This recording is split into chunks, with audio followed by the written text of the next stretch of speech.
예, 날씨가 많이 춥고 좀 흐린 관계로 뭔가 분위기가 많이 좀 다운되어져 있지만 또 우리가 말씀을 통해서 하나님께서 불러주시는, 일으켜주시는 그 하나님의 거룩한 은혜와 또 소명을 우리가 이 말씀을 통해 좀 깨달아 알 수 있는 그런 시간이 되었으면 좋겠습니다.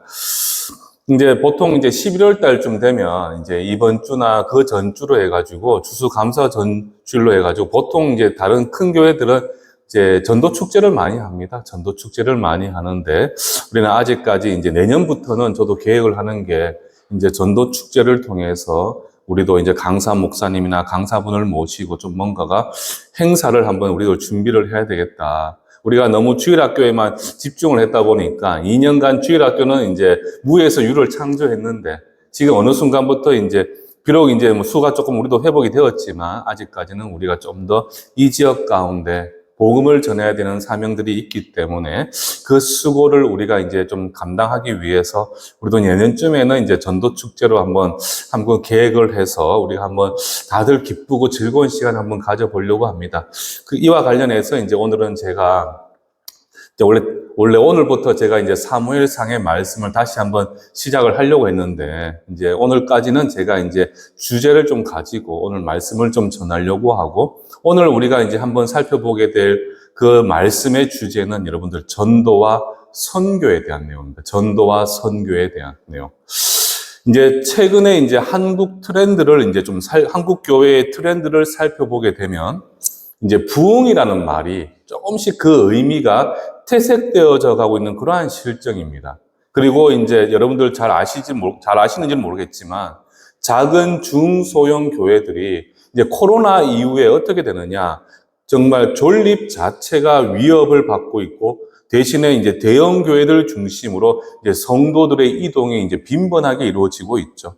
그러면서 어떻습니까, 여러분들? 이제 큰 교회들은 이제 워낙에 이제 수평으로 이동하시는 분들이 많다 보니까 복음을 전하는 그 일도 열심히는 하시겠지만 관리 쪽에서 좀 우리가 이제 뭐 줄을 둔다면 보통은 이제 복음을 들고 나가서 전도하는 교회들은 보통은 중소형 교회들이 참 그 일을 많이 감당했는데 이제 어느 순간 이제 그 복음을 이제 전하러 가는 그 가운데 듣지도 못하고 알지도 못한 이들에 대한 그 전도가 사실상 좀 뭐랄까 전무하다 이렇게 볼 수가 있습니다.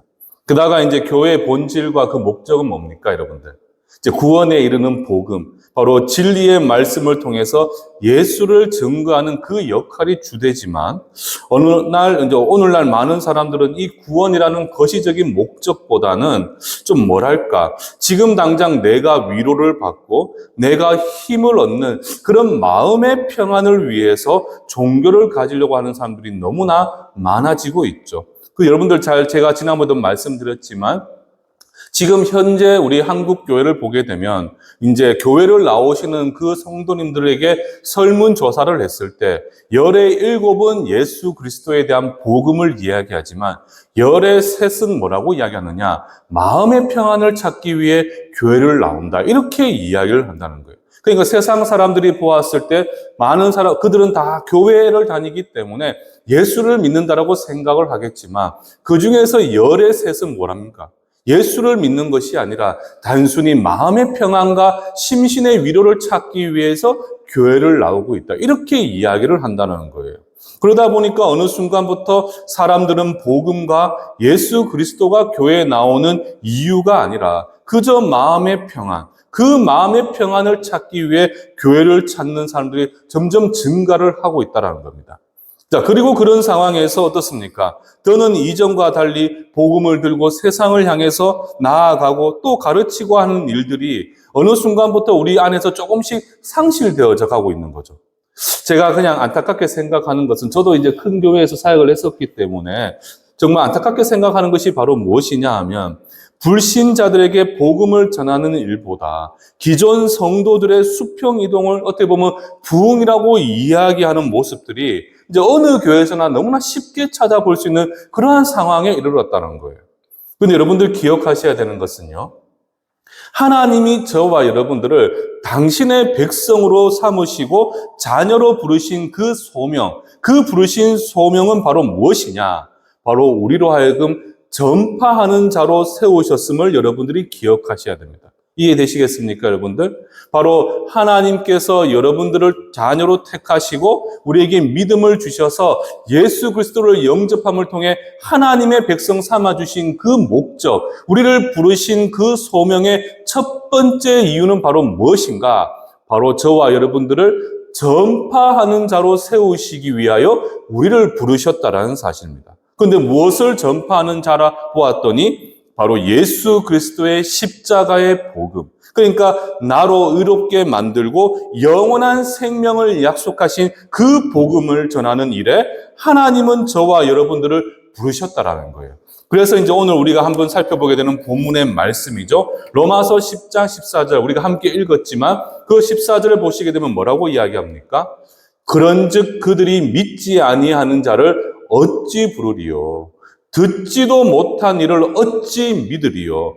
전파하는 자가 없이 어찌 들으리요? 이 무슨 말입니까, 여러분들? 우리로 의에 이르고 구원에 이르게 되는 그 복음, 그 복음의 주인이신 예수 그리스도, 그 복음을 어떻습니까? 세상은 알지 못하기에 복음의 주인이신 예수를 믿지를 못하는데 그 믿지 못하는 이유 중에 하나가 바로 뭐라는 겁니까? 바로 세상은 듣지를 못했다는 겁니다. 듣지를 못했다. 그래서 로마서 10장 17절에 보시게 되면 뭐라고 이야기합니까? 우리 다 함께 한 목소리 한번 읽어보도록 하겠습니다. 시작.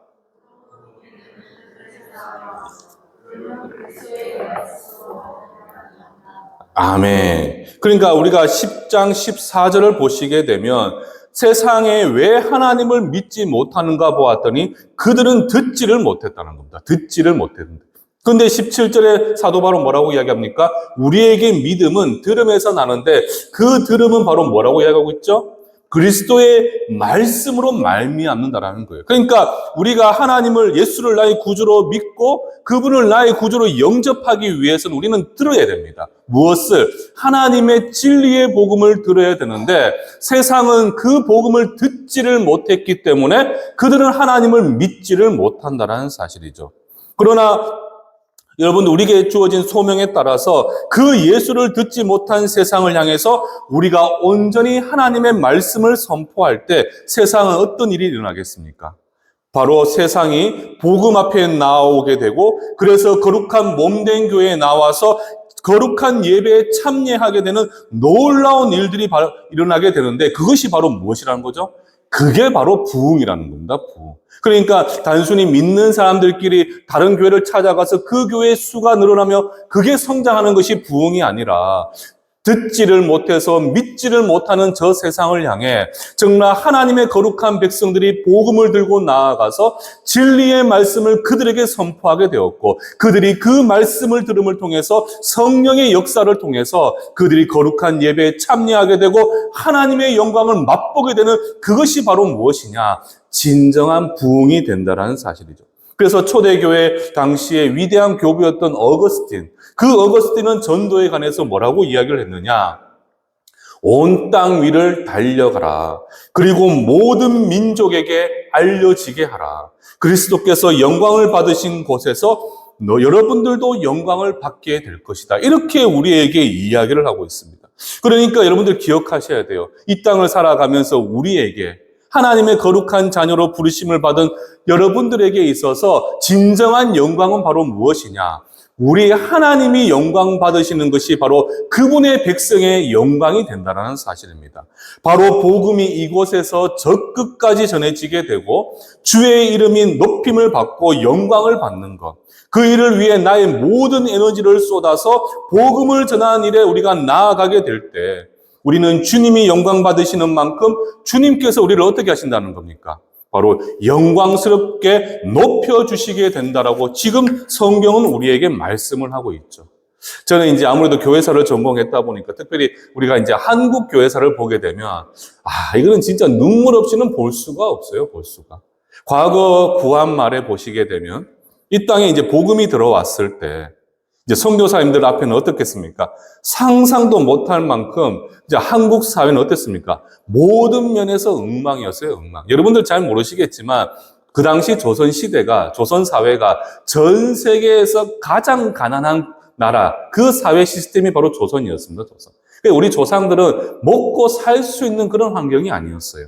게다가 온갖 유교적인 문화에 불교적인 영향들도 있었고 또 샤머니즘이 워낙에 강했다 보니까 복음을 전하는 것 자체가 불가능해 보였어요. 그러나 선교사님들은 어떻게 하셨습니까?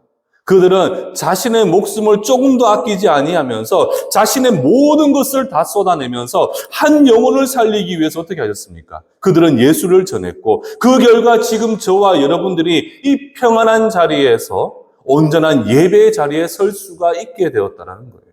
이제 아시겠습니까, 여러분들? 왜 우리가 복음을 전해야 되는지.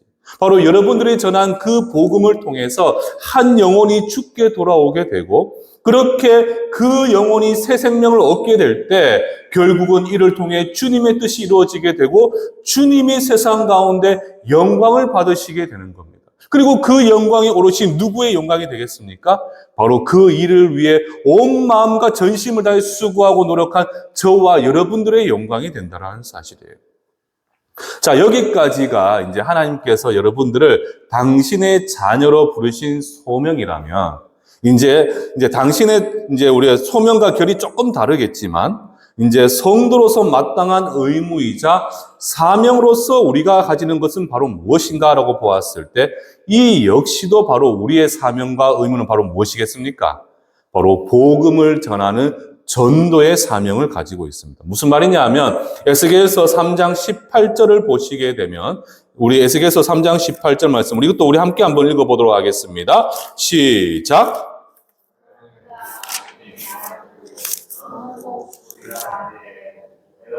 치지 아니하거나 말로 악인에게 일러서 그의 악한 길을 떠나 생명을 구원하게 하지 아니하면 그 악인은 그의 죄악 중에서 죽으려니와 내가 그의 핏값을 내 손에서 찾을 것이다. 아멘. 이게 무슨 말이겠습니까, 여러분들? 제가 지금 전도에 대해서 복음을 전하는 그 일이 왜 우리에게 사명과 의무가 될 수밖에 없는가라는 그 질문을 던지면서 왜 제가 에스겔서 3장 18절을 여러분들에게 언급을 하고 있겠습니까? 하나님께서 이 땅 가운데 저와 여러분들을 복음의 파수꾼으로 세우셨는데 하나님을 알지 못하는 자들에게 임박한 심판과 구원에 대해서 경고를 하지 않아서 그 영혼이 멸망에 이르게 된다면 그 책임은 누구에게 오롯이 돌아가게 되겠습니까? 바로 복음의 파수꾼인 저와 여러분들에게 돌아간다는 거예요. 그러니까 전도는 쉽게 말씀드려서 우리에게 있어서 전심을 다해야 되는 의무가 바로 무엇이냐? 이 전도가 된다는 사실입니다. 그리고 이제 고린도전서 9장 16절을 보시게 되면 뭐라고 이야기하느냐? 이 16절 말씀도 우리 다 함께 한번 읽어보도록 할게요. 함께 읽습니다. 시작! 내가 복음을 전할지라도 자랑하지 것이 없음은 내가 부득불할 일입니다. 만일 복음을 전하지 아니하면 내게 화가 있을 것이미로다. 아멘. 그러니까 에스겔서 3장 18절과 뭔가 깊은 연관이 있죠.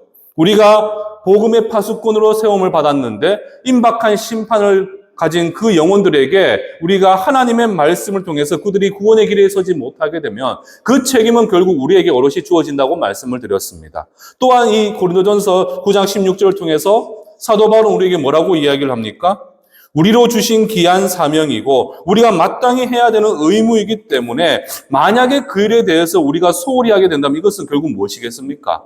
우리에게 명령하신 하나님의 말씀에 우리는 무엇이 되는 거죠?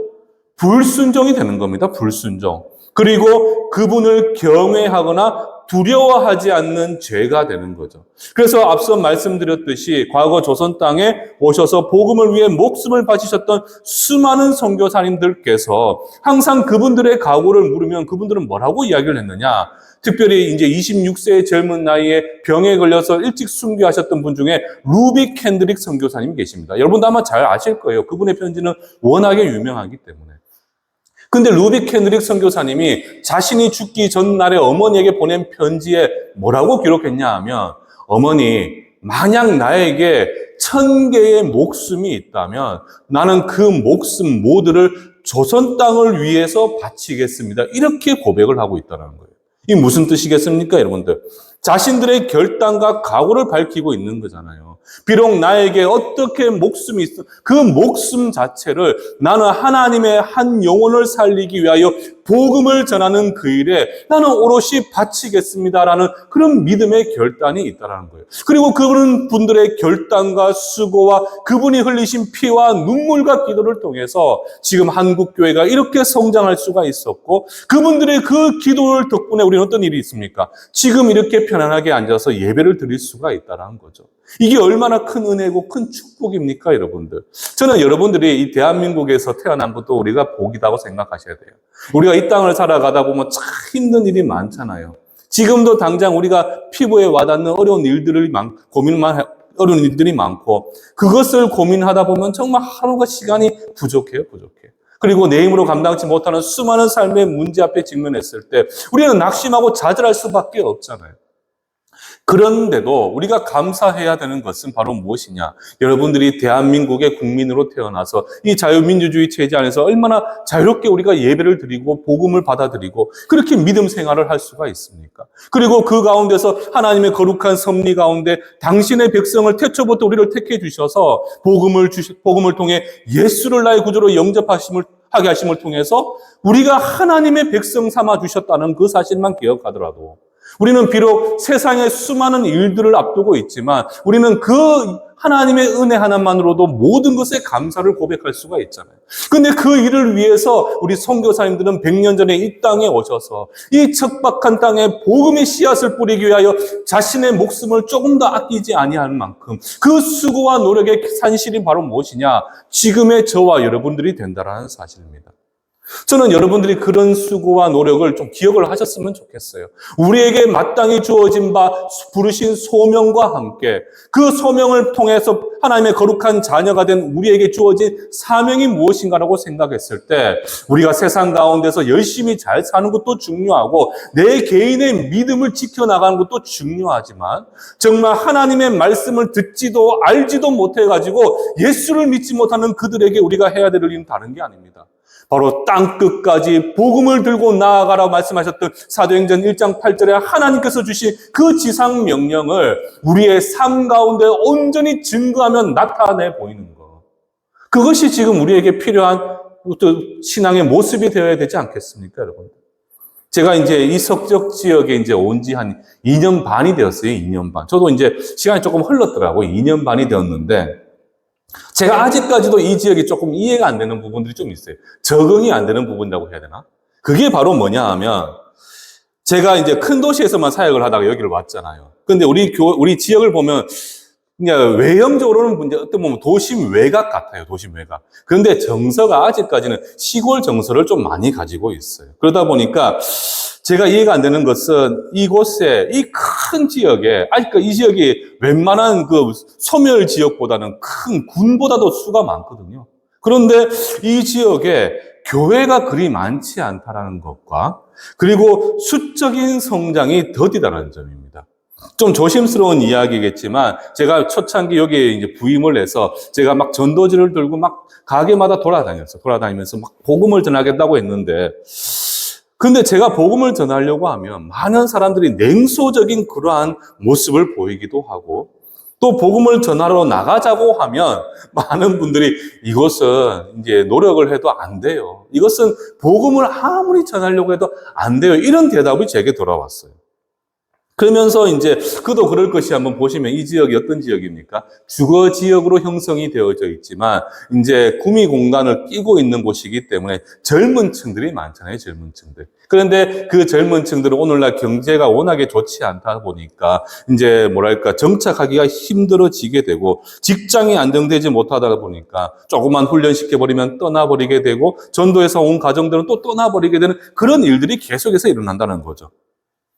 그래서 이제, 근데 또 기성세대 분들은 아까 제가 말씀드린 바와 같이 여기는 좀 시골 정서를 가지고 있다 보니까 시골 정서는 조금 약간 배타적인 부분이 좀 있고 배척하는 부분들이 있어요. 그러다 보니까 이제 복음을 이야기하거나 교회에 대해서 이야기하면 좀 불편해 하시는 분들이 좀 많이 있음을 제가 보았죠. 그러니까 이제 교회, 기독교, 복음을 이렇게 이야기를 하면 그분들은 별로 이것을 정말 진지하게 받아들이지를 않더라는 거예요. 게다가 이제 여러분들 잘 모르시겠지만 이 구미 인동을 같이 우리가 끼어 있잖아요. 구미 인동과 이 지역에 여러분들 잘 모르시겠지만 이단이 그렇게 많아요. 이단 이름만 대면 지금 한국 사회를 혼란스럽게 만드는 이단들 있잖아요. 그 이단들이 얼마나 많은지를 몰라요. 그러다 보니까 어느 순간부터 예수를 듣지도 못해 믿지 못하는 불신자들에게 이 복음을 전파하는 그 일들이 우리 마음의 우선순위에서 조금씩 점점 뒤로 밀려지기 시작을 했다는 겁니다. 그런데 여러분들 여기서 우리가 기억해야 되는 것은 무엇이냐 보았을 때 우리의 신분이 무엇인가라는 것을 정확하게 인식할 수가 있어야 됩니다. 우리의 신분. 그런데 무엇을 이야기하냐 보니 저와 여러분들은 누군고 보았을 때 우리는 누굽니까, 여러분들? 우리의 신분은 바로 무엇입니까? 우리는 바로 하나님의 거룩한 자녀입니다. 거룩한 자녀. 그리고 그분의 거룩한 백성이고 이와 동시에 부르심을 받은 교회의 성도들이 바로 누구냐? 바로 저와 여러분들입니다.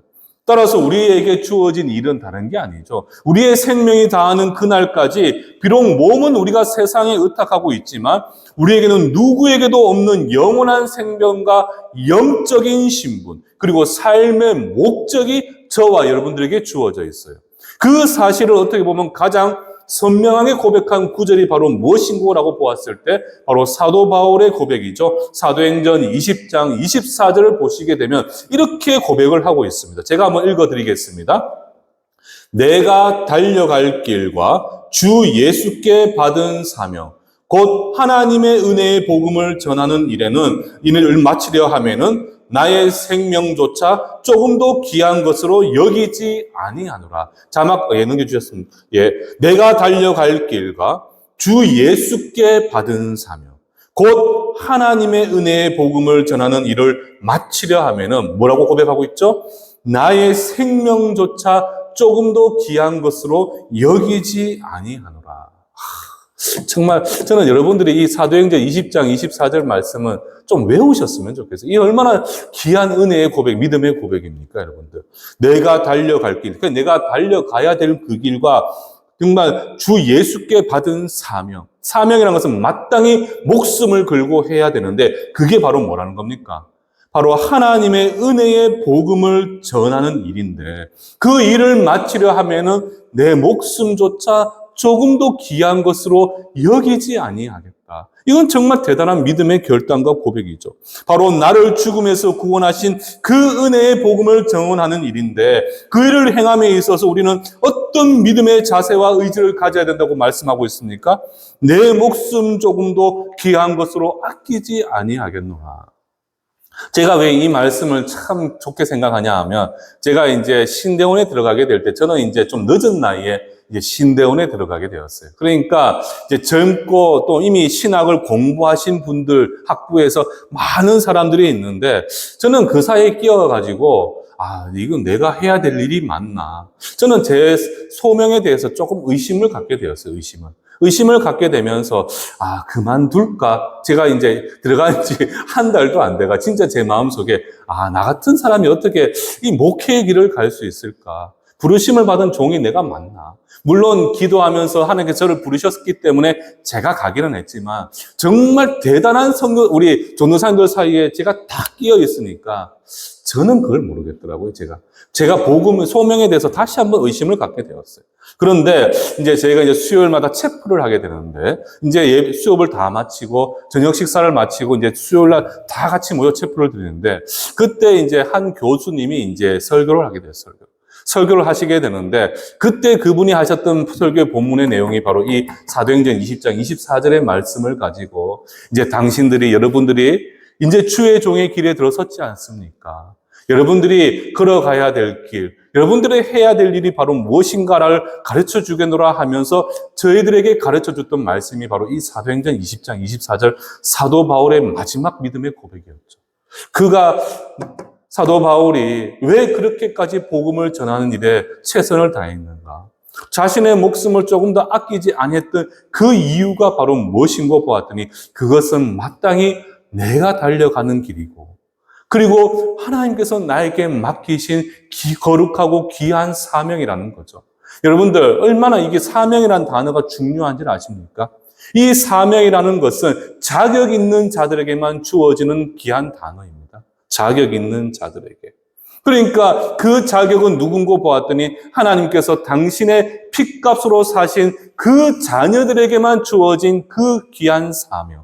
그 사명이 바로 무엇인고 보았더니 나를 살리신 그 십자가의 복음과 그 복음의 주인이신 예수 그리스도를 우리가 목숨까지 아끼지 아니하면서 복음을 전하는 그 일. 그것이 바로 우리에게 주어진 사명이라는 거예요.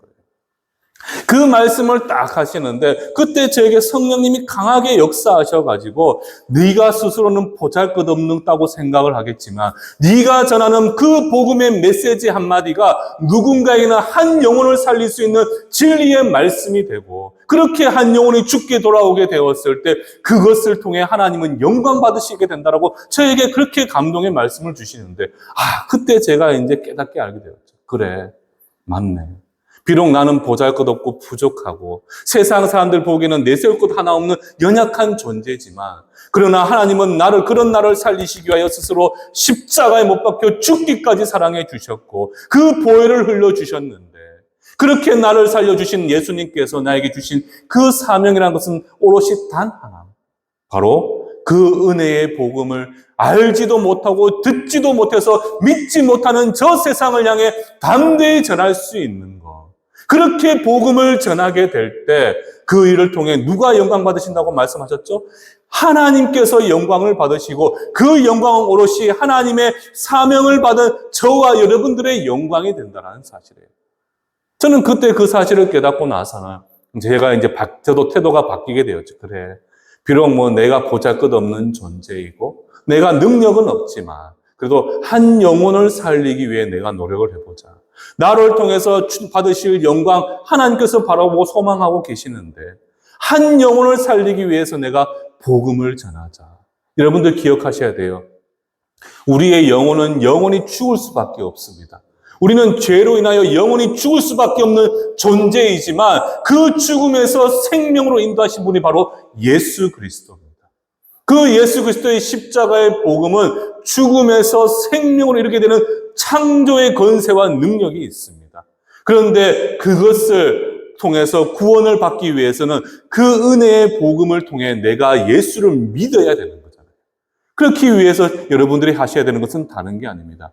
알지도 못하고 듣지를 못해서 믿지 못하는 예수 앞에 있는 그 세상을 향해서 여러분들 어떻게 하셔야 되겠습니까? 저 한 영혼을 살리기 위해 여러분들은 하나님의 거룩한 진리의 말씀을 여러분들이 선포하실 수가 있어야 되는 거죠.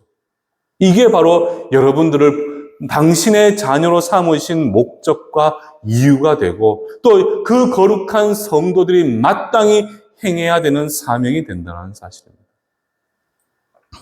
저는 여러분들이 바로 이런 사도 바울의 결연한 의지를 가지고 복음을 전하는 일에 내 목숨 조금 더 귀한 것으로 여기지 않고 한 영혼을 살리는 일에 최선을 다해서 이 모든 일을 통해 주님께서 영광 받을 수 있기를 주님의 이름으로 축원합니다. 이게 바로 여러분들을 택하신 목적 아닙니까, 여러분들? 이게 바로 여러분들을 자녀 삼으신 하나님의 거룩한 이유가 되는 거죠. 말씀을 좀 마무리하면서요. 여러분들 양화진에 혹시 양화진이라는 곳 아십니까? 양화진이라는 곳을 보면 여러분들 미스터 선샤인이라는 영화 옛날 드라마 기억하시죠? 우리 그 드라마 구한말의 격동적인 그 상황들을 근데 그 마지막에 그 주인공이 죽고 나면 어디에 묻히게 되냐 하면 이 양화진이라는 곳에 묻히더라고요, 양화진. 근데 이 양화진이 어떤 곳인고 하면 서울에 있는데 바로 선교사님들의 묘역이 있습니다. 선교사님들의 묘지가 있는 곳. 단순히 선교사님들만 있는 곳이 아니라 그곳에는 바로 그분들의 어린 자녀들과 사랑하는 가족들이 다 그 묘에 묻혀 있어요. 저는 양화진이라는 곳을 듣기만 하다가 저도 이제 목회의 길을 가면서 성도님들 모시고 한번 가봤는데, 그곳에 발을 들이는 순간부터 정말 눈물이 나요, 눈물이. 왜 눈물이 날 수밖에 없느냐? 누구도 찾지 않는 곳이잖아요. 그리고 오랜 비바람 때문에, 풍화작용 때문에 글자 하나 제대로 보이지 않기도 하고, 그곳에 묻힌 분이 누구인지도 모르는 분들도 계세요. 그런데 여러분들, 그분들이 하신 일이 뭡니까? 바로 이 사도행전 20장 24절의 말씀을 다 가슴에 새겨가지고 한 영혼, 정말 자신이 알지도 못하는 사람들, 정말 그들이 듣지도 못하는 이 조선 땅에 와서 그분들은 한 영혼을 살리겠다고 어떻게 하였습니까? 그 복음을 전하고 그들은 순교를 했잖아요. 근데 자신들의 목숨만 순교한 것이 아니라 누구까지 했습니까? 그 사랑하는 자녀들, 어린 자녀들, 그때는 의술이 워낙에 빈약하다 보니까 아이들은 태어나자마자 죽기가 비일비재했어요, 여러분들. 그러니까 선교사님들은 자신의 어린 자녀가 태어나자마자 정말 죽는 모습을 보면서 가슴이 에어지는 그런 고통 속에서도 그분들은 한 영혼을 살리기 위해 복음을 전하다가 결국에는 또 그분들도 순교를 하게 되어서 양화진에 묻히게 되었죠. 저는 여러분들에게 그렇게 하라고 말씀을 드리는 건 아닙니다, 여러분들. 그런데 여러분들, 이 시대를 보십시오, 이 시대를. 얼마나 악합니까, 여러분들? 저는 진짜 저는 제가 교회사를 전공해서 그런 것이 아니라 지금 시대가 꼭 예수님이 오실 것만 같아요, 정말. 진리가 부정되고 있잖아요. 하나님의 기독교적인 복음의 가치 때문에 이렇게 서구 사회가 성장을 했으면서 저 서구 사회를 보십시오. 그들은 하나님을 스스로가 부정하고 거부하며 하나님을 밀어내고 있는 그런 시대를 살아가고 있고, 그 가운데 진리는 부정되면서 온갖 하나님의 창조의 질서와 거룩한 율법이 무너져가고 있잖아요. 심지어는 교회 안에 믿는다고 생각했던 그 성도들의 믿음의 고백을 들어보면 나는 예수를 믿기 위해서 온 것이 아니라 마음의 평안을 찾기 위해서 나는 종교를 가지기 위해 교회를 왔다라고 이야기한다. 이게 오늘날의 한국 사회, 한국 교회뿐만 아니라 전 세계 기독교의 현실입니다, 이게. 제가 유튜브를 보니까요, 어느 순간부터 교회를 다니는 분은 젊은 청년들이 무슬림이 되는 수가 점점 급증하고 있대요, 무슬림. 이게 오늘날의 한국 사회의 모습이에요.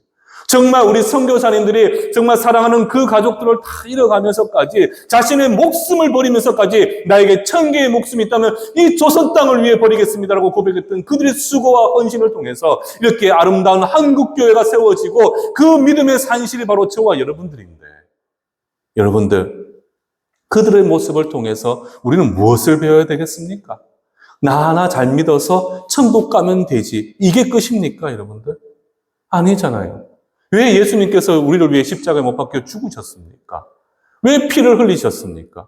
왜 우리 믿음의 선배들이 또 그렇게 십자가의 보혈을 흘려가면서까지 우리에게 복음을 전했겠습니까? 여러분들 잘 아시는 프레드릭 밀러라고 충청도의 그 선교의 아버지라 불리는 그 민노아 선교사님, 제가 예전에 찬양에 대한 부분을 이야기하면서 제가 한번 설교를 했었죠.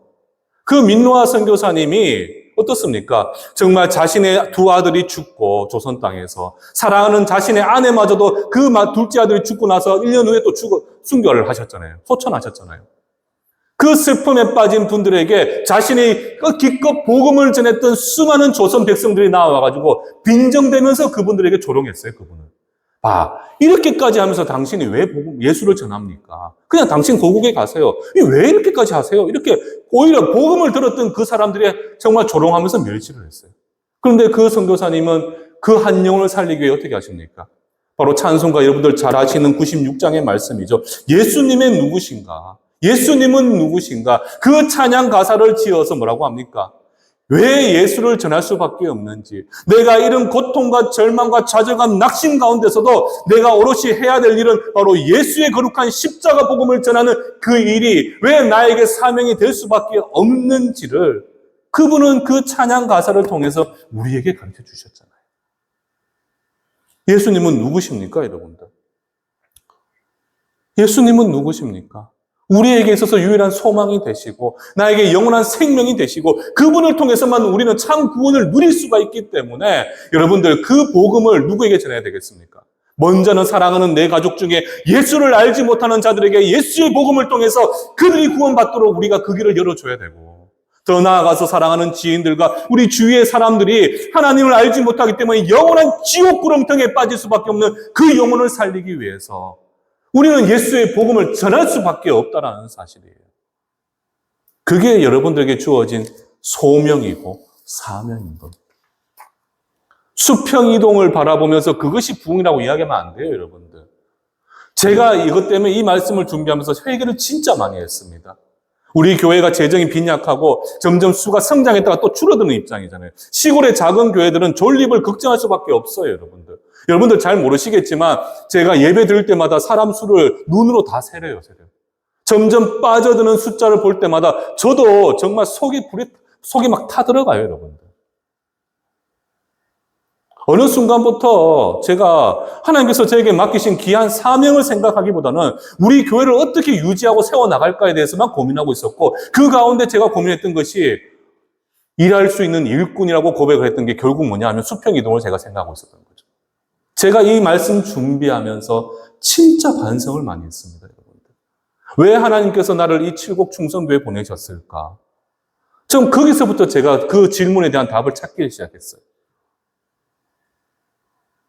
왜 여러분들을 이 칠곡 충성교회에 보내주셨습니까? 제 구미에만 가면 막 1000명이 넘는 큰 교회들 많잖아요, 여러분들. 거기 가면 내가 누릴 수 있는 많은 혜택들도 있어요. 그런데 왜 우리 여러분들의 마음 한켠에 하나님께서는 칠곡 충성교회를 여러분들이 이곳에 보내셨겠습니까? 왜 여러분들을 이곳에 거룩한 성도로 삼으셨고 왜 이 지역에서 살도록 하나님께서 만드셨을까요, 여러분들? 저는 여러분들 한 사람 한 사람이 제2의 밀노아 선교사님이 되셨으면 좋겠어요, 여러분들. 압니다. 고통, 가슴이 찢어지는 고통을 가지고도 우리가 버텨야 되겠죠.